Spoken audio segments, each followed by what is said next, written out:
No matter what you're into, March is actually looking pretty good for mobile gaming, and we're getting so many good new games on a daily basis. So whether you do actually have a Wi-Fi connection or not, today on Mobile Games we're looking at some of the biggest games legit of 2023 for your Android and iOS devices as well. Let's do it.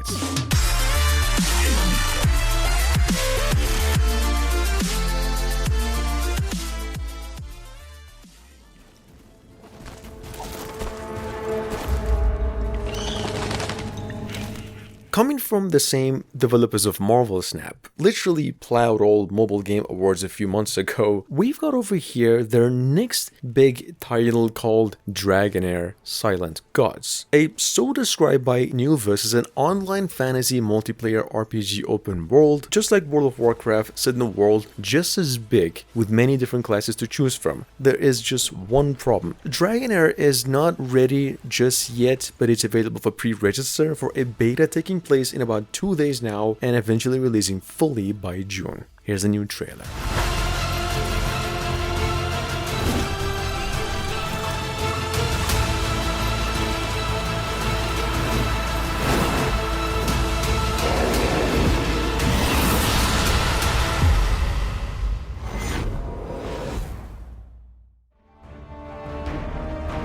Coming from the same developers of Girlix RPGs, tactical RPGs, literally some of the biggest waifu collecting mobile games on the Play Store from a few days ago with over 500,000 downloads. That's honestly mind-blowing to me even. We have a totally brand new tactical RPG that's sitting on both platforms with a 4.8 out of 5. The company's latest game called Ever Legion, which is technically Raid Shadow Legends, albeit more fantasy, less gory, and very addicting. US expenses.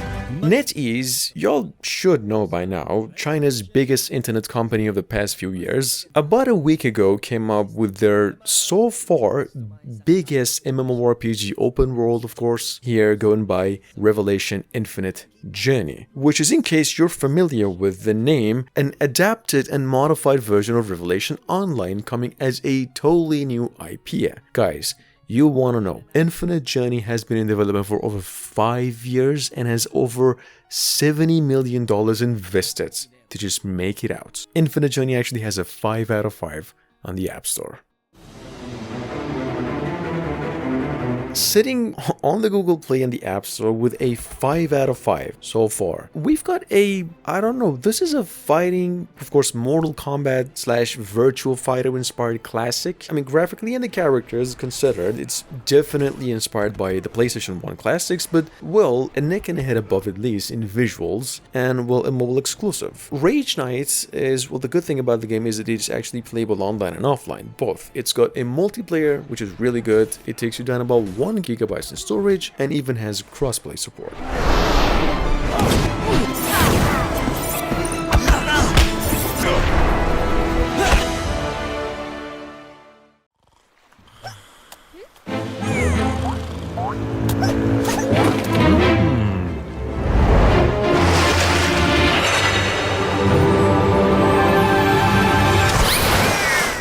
At number 5, as a first ever on this channel, we've got here a casino-style adventure going by the name Fish the Fortune. Sitting on both platforms with a 4.8 out of 5 as a free-to-play online spin the wheel cancer that takes you down about 150 megabytes in storage. If I were to be honest, I've never got hooked on a casino game except a pretty old poker game I used to play, so it's been a while since I've gotten surprised by the grind of these type of games, but truth be told, this is one hell of a son of a gun, so be careful with it.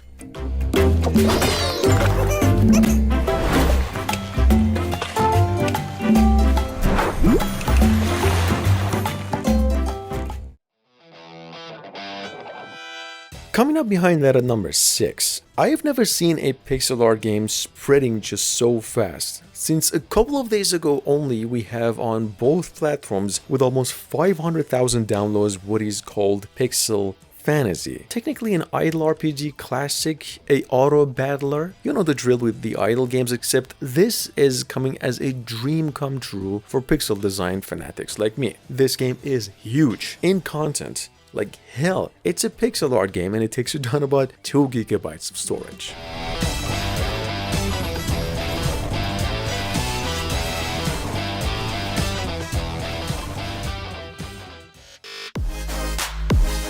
At number 7, we have Little Big Robots. Sitting on both stores with a 4.5 to 8 out of 5 as a free online mech battling multiplayer. Nothing really complicated here. It's a PvP 4 vs 4 survival shooting game. You get a nice little cast of robots, some maps, a good pool of weapons and upgrades, and developers actually promise to come up with weekly and monthly updates with seasonal patches and DLCs for later. Little Big Robots is a free game, takes you down about 500 megabytes in storage, and you can play it only online.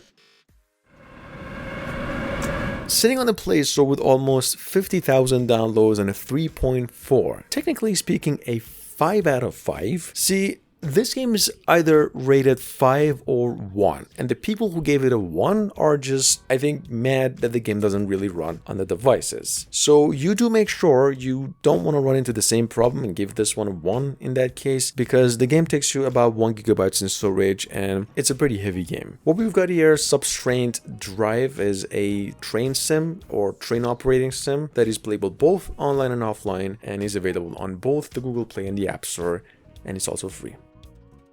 Next up at number 9, we have a card collection RPG here. A Japanese game in nature, unfortunately, so it's not available in English at this very moment. It's said to be coming over globally in about a few months, but still, you can actually play the game on the Play Store if you know Japanese.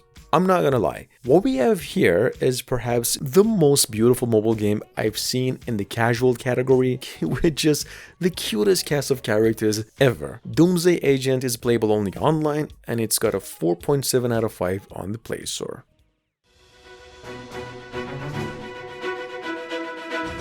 Number 10, with a 3.3 out of 5, we've got Legend of Priest. There's just a quick mention over here, as it's not entirely a hack and slasher as it may look, but actually an idle RPG adventure. I mean, imagine an idle game where you pass through a campaign, level and get stronger as you go in a team, but instead, here you're controlling just one character and partly doing all the hard work, like pushing down a button to kill bosses and having a deeper engagement system with the game's action. Game's free, takes you down about 200 megabytes in size, and has been around for only a couple of days.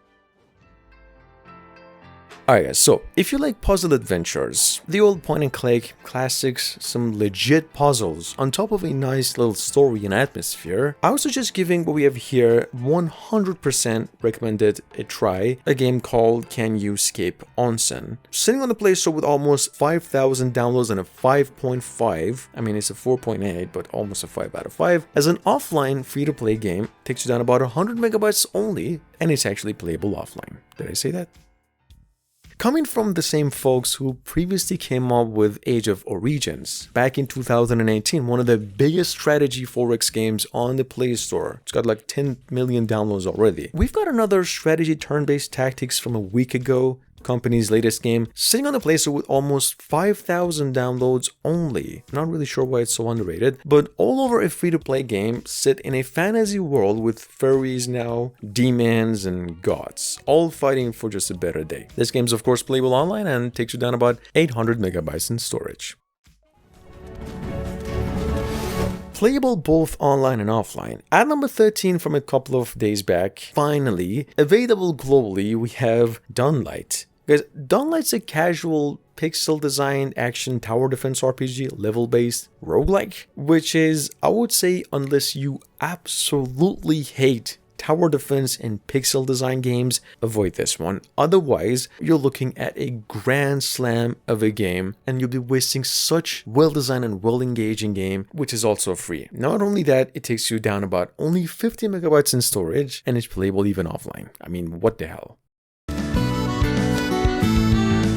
And last but not least, we've got here just I couldn't really say honorable mention. I mean, hell, it's got a 2.7 out of 5, not even a solid 3. However, this is a card RPG strategy paid game. It's free through a few stages, but eventually you're paying for the full game. And mainly, it's got a 2.7 because it's not a free game, and it doesn't say it's a paid game. In any case, it's a really good game, has a campaign, legit story, pretty smooth, I've never heard of a bug. It's playable both online and offline, so check it out.